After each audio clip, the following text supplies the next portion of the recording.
So as I understand it, you don't think that there really is any clear-cut distinction between male and female as biological categories. Is that correct? That is not correct. That's what you wrote. Sorry, that is not correct. Well, that's what you wrote. Look, I'm reading your article, your Time Magazine article. Just to be clear, you wrote this while you were a sitting judge, 2017? You were on the bench? That is correct, after a case I had. Right. So, interesting choice to be writing opinion pieces about your cases, but in any event, you say that controversial pieces of legislation enacted in the last 2 decades rely on a clear-cut interpretation of sex, what I just asked you. But you say that that's wrong. In fact, gender is an intricate continuum and not 2 tidy boxes. That's what you say. So have you changed your opinion? You just gave me a different answer. I believe that generally speaking, there are 2 sexes, male and female, that are designated by a doctor at birth, and that applies to the vast majority of people. But that laws that are based on that distinction are impermissible. That's what you say in this article. Is that correct? That's still your view? That is not what I say. Really? You say that if there is, for instance, a law that requires a distinction between male and female in bathrooms, that the judges cannot apply that law with any consistency, can't apply it consistent with equal protection. There are no, what is it? It's virtually impossible for judges to consistently apply a law that permits or prohibits conduct based on whether someone is a man or a woman. So all bathroom laws that require biological sex, that designate bathrooms based on biological sex, are impermissible?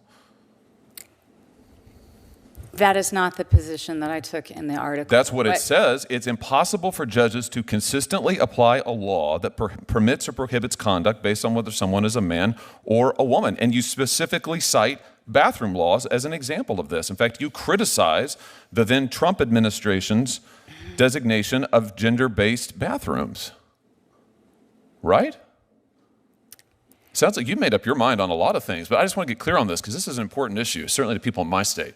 It's a very important issue. You think that bathroom designation, same with locker rooms, I guess, girls' locker rooms impermissible?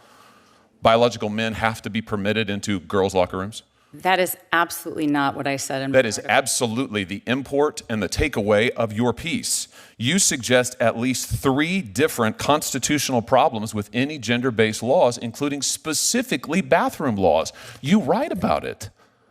Equal protection violation, due process, void for vagueness. I was making a list as I was reading through.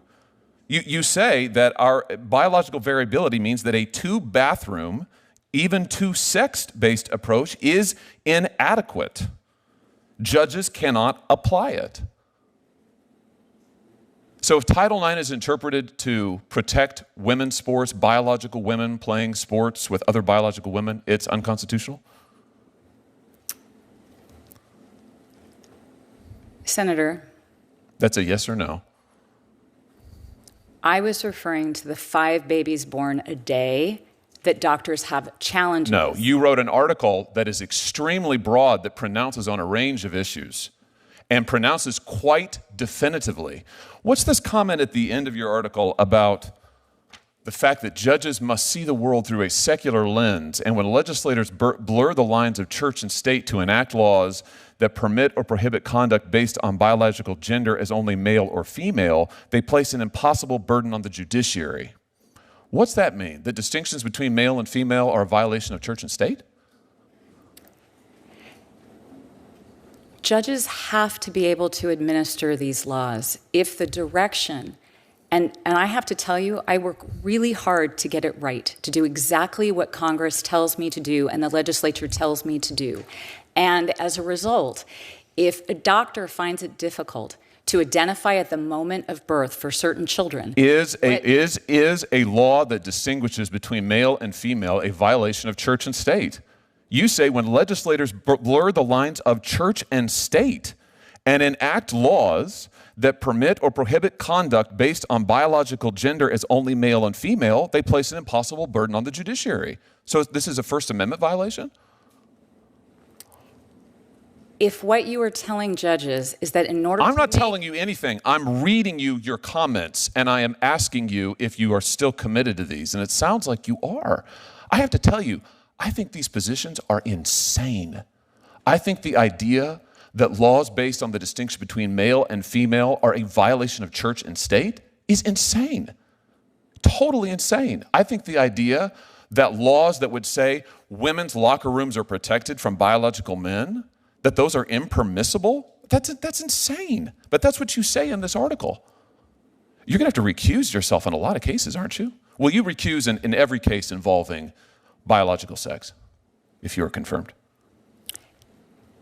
Senator, respectfully, that is not what the article says. You have pronounced on all of these issues. Will you recuse yourself in any case involving Title IX, biological sex, challenges to locker rooms, girls' sports, bathroom bills? All of those things are covered in this article that you wrote while you were a sitting judge. Don't you think that was impermissible? Will you recuse? Let's get an answer to that. Senator, your time is expired. Will you recuse? I did not take a position as to those issues that you have raised. You took a position on all of these things, and your position is insane, totally insane. I will absolutely not vote for you. There's not a world in which I could support you. I can't believe you have been nominated. And if you are confirmed, which I hope will not happen, you absolutely must recuse across all of these cases or stand in violation of the Code of Judicial Conduct. I'm shocked you're sitting here today. Judge Weiss, you were unable to complete several answers. I'll give you that opportunity now.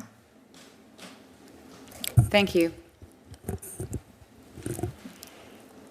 The thesis of the article, which begins right after the introductory material, that is the first sentence of the third paragraph, makes it absolutely clear that my article had nothing to do with people who are transgendered or gay. It dealt with a narrow issue about babies who are born where doctors are challenged making a determination about sex.